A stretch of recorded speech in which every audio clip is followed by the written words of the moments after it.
Estamos a pouco mais de 12 horas, um pouquinho mais de 12 horas, da decisão que foi anunciada ontem, já no finalzinho da tarde, comecinho da noite, determinando o bloqueio do Telegram.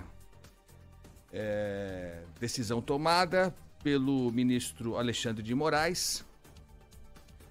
O aplicativo Telegram, que, a bem da verdade, vem dando de ombros já há algum tempo para as autoridades brasileiras, né? As autoridades brasileiras que têm feito contato com outros aplicativos, tipo Google, Facebook, e esses dois em particular, pelo que parece, se prontificaram a entrar nessa cruzada, que é apresentada como uma cruzada contra a utilização de aplicativos para a divulgação de fake news. Basicamente é isso. Discurso de ódio, ataques às instituições brasileiras, enfim, a gente tem visto isso acontecer. E aí, como estamos num ano eleitoral, principalmente por isso, está havendo essa preocupação, que parece justa, a princípio parece justa mesmo. E o Telegram, e isso não é só em relação ao Brasil. Na Alemanha, por exemplo, o governo alemão também tem dificuldade de contato com os responsáveis pelo Telegram. E a partir daí, como não houve retorno, como não houve, a princípio, disposição do Telegram, dos responsáveis pelo Telegram, de conversar sobre possíveis medidas para tentar organizar o uso desse aplicativo, então veio a decisão e pronto. Alexandre de Moraes anunciou. E agora... Com a violência, né, Agostinho? Pelo que se sabe, teremos 5 dias agora, é o que se falou, para que o Telegram tome alguma atitude ou seja simplesmente tirado do ar. Cláudio Humberto, como é que você está? Bom dia. Bom dia, Agostinho Teixeira, uma honra, um prazer estar aqui dividindo o programa com você. Eu, ao contrário, eu considero que essa decisão do ministro Alexandre de Moraes foi uma violência inominável à Constituição e ao direito estabelecido nela à expressão, né? O direito à liberdade de expressão, que é garantida a todos os brasileiros em cláusula pétrea. Não importa o que você queira dizer ou queira defender, você tem a liberdade de fazê-lo. Se você, ao exercer esse direito, cometer algum crime, então você será responsabilizado por isso. É assim que funciona em qualquer democracia decente que existe no mundo. Agora, com essa decisão, o que o ministro Alexandre de Moraes fez foi colocar o Brasil, incluir o Brasil vergonhosamente num clube de países autoritários, de ditaduras que fazem exatamente o que ele fez ontem. Ditaduras que perseguem esse aplicativo e outros aplicativos que garantem a liberdade dos seus assinantes, daquelas pessoas que participam dele, né?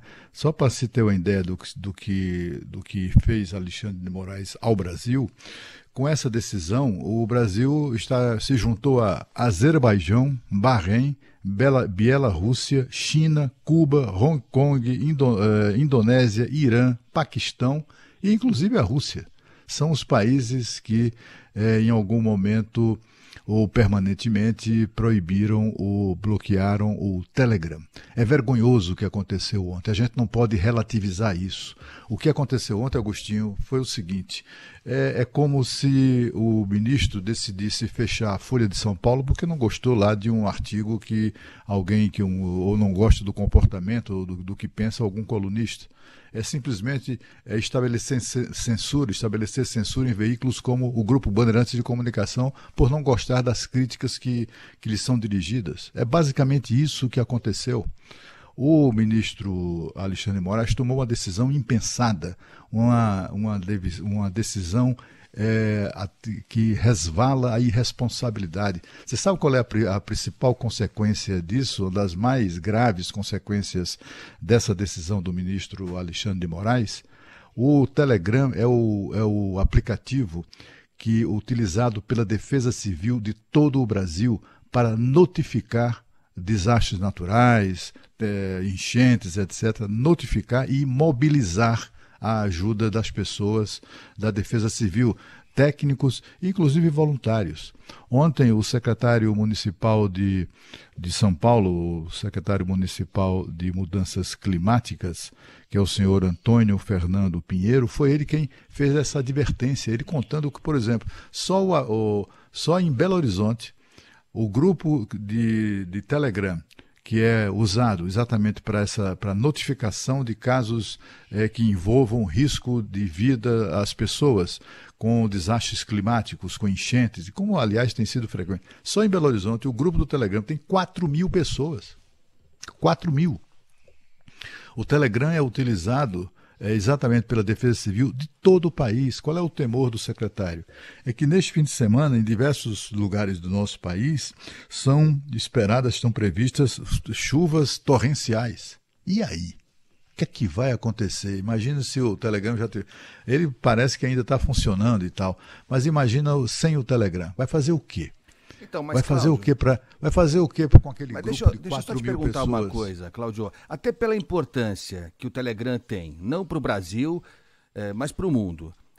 Você vê, o Google e o Facebook se prontificaram a sentar à mesa, digamos, com o Judiciário, com o TSE brasileiro, para imaginar, pensar, colocar em prática medidas que contenham a utilização indevida desse aplicativo. Todos eles são essenciais. Até por isso, só para concluir, Cláudio, o próprio fundador do Telegram, que consta, o tal do Pavel Durov, depois desse anúncio duro, eu concordo com você, é indesejável mesmo, é indesejável. Mas só a partir daí é que o tal do Pavel Durov se pronunciou, pedindo desculpas até pelo que se relatou e dizendo que houve mesmo da parte deles negligência, foi a expressão que ele usou, e aí ele pediu mais tempo para que as medidas adequadas sejam tomadas. Eu tenho a impressão, não sei se você concorda, Cláudio, que esse anúncio, é lógico que tem tido muito abuso, a gente tem falado sobre isso dia sim, dia também.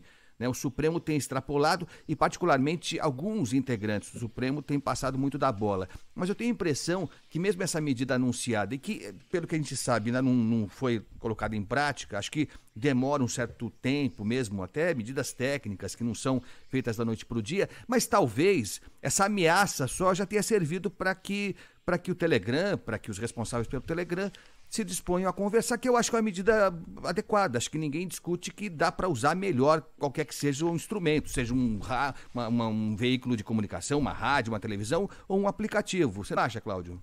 Não, eu acho de fato que é uma violência inominável. Eu acho que é uma violência à democracia e à nossa Constituição. E não importa o comportamento do Telegram, né? Se você monta um jornal, se você tem uma emissora de rádio, se você tem um site de notícias, você está sujeito a esse tipo de fantasia autoritária. O que a gente assistiu ontem foi o exercício do autoritarismo. É como eu disse aqui, eu li aqui o nome, dei para você os nomes, somente esses países ousaram bloquear um aplicativo de mensagens. E por coincidência, ou não por coincidência, todos são ditaduras.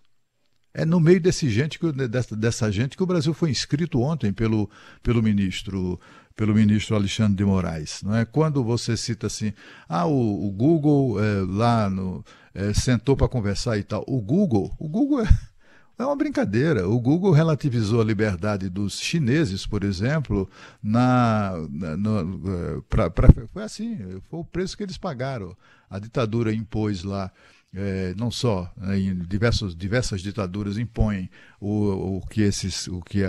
essas redes sociais o que querem, e eles, para não perderem o mercado, porque para eles parece ser mais importante o mercado do que princípios democráticos, eles vão lá e concordam com todas as exigências de ditaduras. O que aconteceu na Alemanha é que o Telegram acabou por atender ao pedido do governo alemão e restringiu a participação de grupos neonazistas, etc., que era exatamente isso que pretendia o governo alemão. Foi isso que aconteceu lá e já está resolvido. É assim que se faz na democracia, é a conversa. Nessa mesma nota ontem, o fundador do Telegram, que vive em Dubai exatamente para ficar fora do alcance desses ditadores de plantão, ele menciona o fato de que informou, mandou uma mensagem à Justiça Brasileira, ao Supremo, ao TSE, enfim, indicando qual era qual o endereço de contato.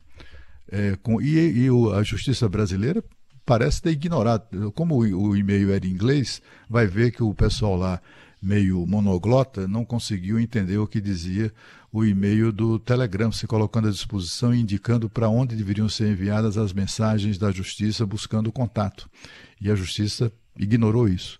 Bom, o fato é que me pareceu a atitude lá do fundador do Telegram muito mais responsável, né? Estamos falando de 18 milhões de brasileiros que se utilizam do Telegram não apenas para contatos pessoais, se utilizam do Telegram para ganhar a vida.